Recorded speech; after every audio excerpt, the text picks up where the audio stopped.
Hello everybody and welcome back to my channel where I take old clothes and make it fashion. Today on popular demand, one whole subscriber, hopefully subscriber, asked for it. The Jacquemus Baci. Oh my god, I finally learned how to pronounce Jacquemus. And if they then start calling you amazing, well, there you got me, I can hardly say no now. Fun fact, when I was doing some research for this video, I realized this wonderful phenomenon called the internet has reached a final verdict. Jacquemus' aesthetic is widely appreciated on the fashionista, but the quality... Jacquemus is 10 out of 10 for brand identity, but for clothes, not so much. A 6 bags of clothes, I couldn't find any shirts, so I'm gonna attack the shirt that I might have slept in last night. Don't tell anyone, it would be awkward. Okay, let's take a little look in the mirror. Where we want to have our... our thing starting. I don't know how to talk suddenly. So we just decided at what height the cups should be positioned, more or less. Then I measure around the armhole on both sides to make sure that the cups will be positioned at the same height. Just drawing a line straight over the chest and adding an ever so slight V shape. Going a bit down in the middle front, but barely more than a centimeter to give it a little oomph. So we basically already decided the shape of the upper part of the cup. So let's roughly trace it onto some patterned paper with this torture device. And remember, we want a sleeve, not slip and slide. If you slive, you live. So I'm taking the dog to keep everything in place nicely. But in case of an emergency, you might also want to use pins. If you don't live in this sick reality of having like this torture device, no comments. Consider to use like transparent pattern paper. Put it on top of the shirt. Then as always, we want smooth lines, so just smooth and straighten it out a bit. Cupping a cut out of the paper. And cut the cup out of the paper. The rounded bottom line, it's just a rough idea. It does not have to be perfect yet. Guess what? It wasn't. I'm gonna make them a little less big. But remember that we cannot really change the upper chest line or the armhole part, as we might still want to fit it in our shirt later. Okay. Paper tape is a good way to make some small changes to the pattern, as you can like draw on it and easily cut it and so on. So you don't have to like make a whole new pattern all the time. Okay, quick look in the mirror. The picture in the distance on my laptop. It's pretty good to me. It could be a little bit lower, I guess. I feel like it's not that far from what Jacquemus has done. If we want to create some shape for the breast, you need to add this seam in the middle that they also did. Probably somewhere where you're not...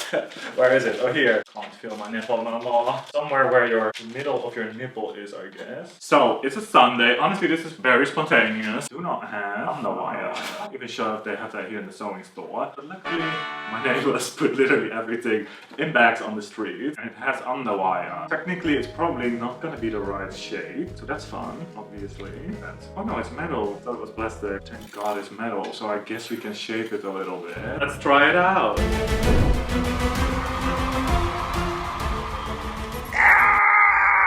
Interesting. I mean, I had to hang my full body weight into it just to barely straighten it a tiny tad. Then it seemed to fit surprisingly well around the rounding of my pattern.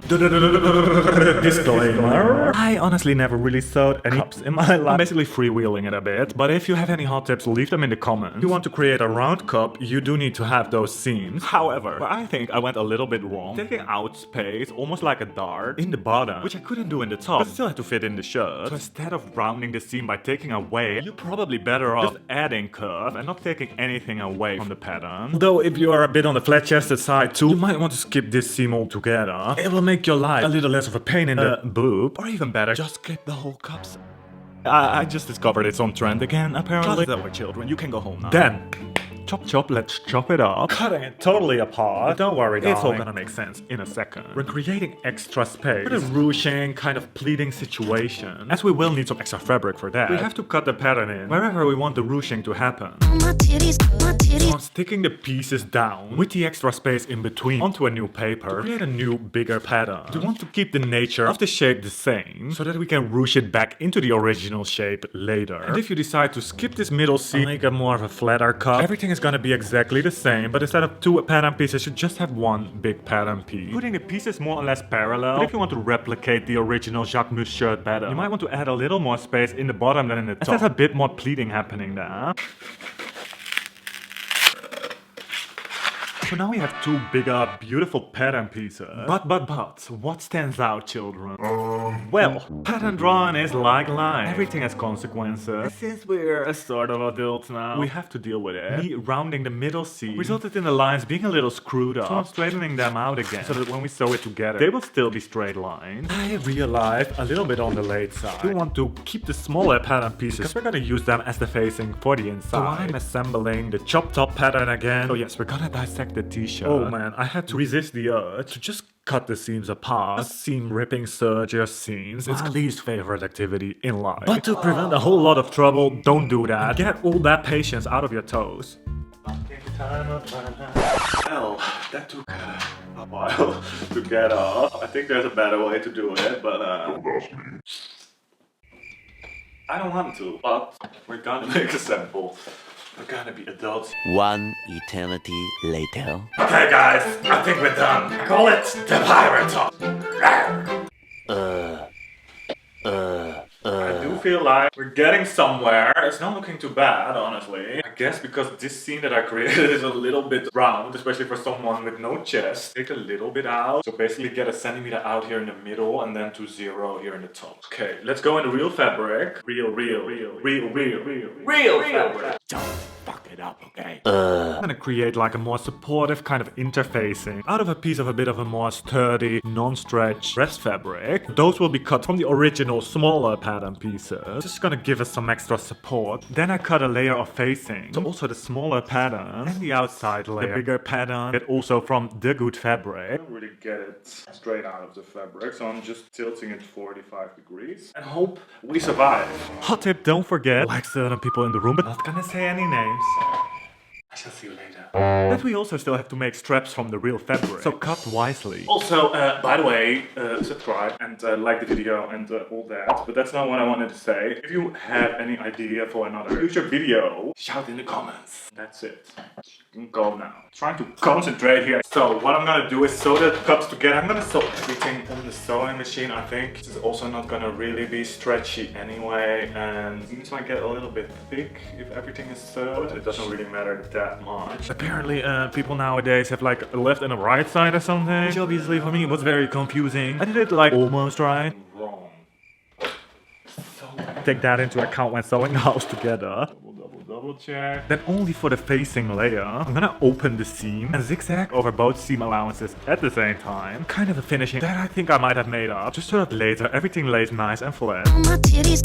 Then the reason why we're all here, except for reason number 1, which is me, of course. Yes, time for the ruching.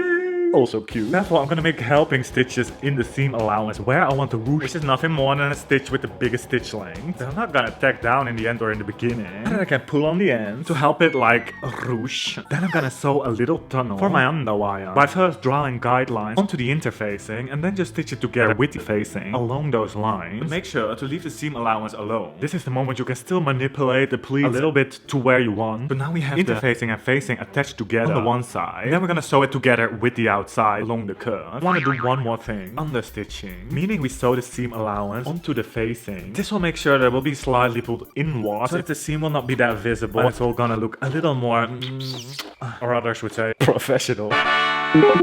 Quickly gonna close the upper edges with a stitch in the seam allowance just to temporarily fixate them. Don't forget to put in your underwire, now's the time. Small reminder to not sew over the underwire. Like, I never, but you might want to help keep it inside with some pins or some hand stitches.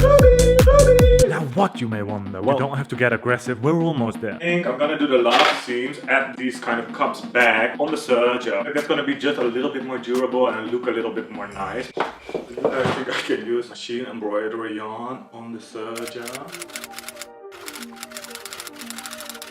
Wow, that's a long story. Machine embroidery yarn is thicker and heavier. This is a lot thinner. May result in the machine becoming jammed, breaking the threads. The machine may not be designed. May. Well, chat BTTG. B. Shut up. I agree to disagree. We'll just try it. We're gonna assemble the shirt in reverse order, so both cups together in a row onto the chest. Then, as opposed to what one might expect, we do it totally unexpected here. We're gonna hem the back side before closing the side seam. I know, it's wild. Don't have to do this ridiculously wide hem that I, for some reason, laziness, make. As long as it's all gonna match up in the side seam. And guess what? I am actually sewing. So Google it, ChatGPT. I closed the armhole. When I had a look in the mirror, it was a tad unflattering. So to improve, I tried to cut away a whole piece of the interfacing. Doesn't need to be in the armhole anyway. And I even made the armhole a little bit deeper. Guys, let me know. Let ChatGPT decide what kind of upcycle project I should do. My biggest fashion regret. I kind of kept forgetting we still had to do the straps, which I was contemplating to skip. I didn't have that much fabric anymore anyway. But then I realized they're not like only decorative. They literally keep it all in place and make everything fall also a little bit more aesthetically. I decided to do a t-shirt yarn strap. Sewing 2 strips of fabric together and putting on them. It was looking surprisingly good. I'm in a little bit of a hurry. Yes, I'm a little bit wet. I have to catch a train soon, so I'm just gonna keep it really short. A chaotic day, but thank you so much for watching. If you enjoyed the video, don't forget to subscribe. I'm in a hurry. I need to go. But I have the right color. I really appreciate the small stuff nowadays. Oh, God, everybody! It is a little bit special, just like you. Does that mean we don't love it? No. Like the video. If you like it so far, give me money. No, seriously.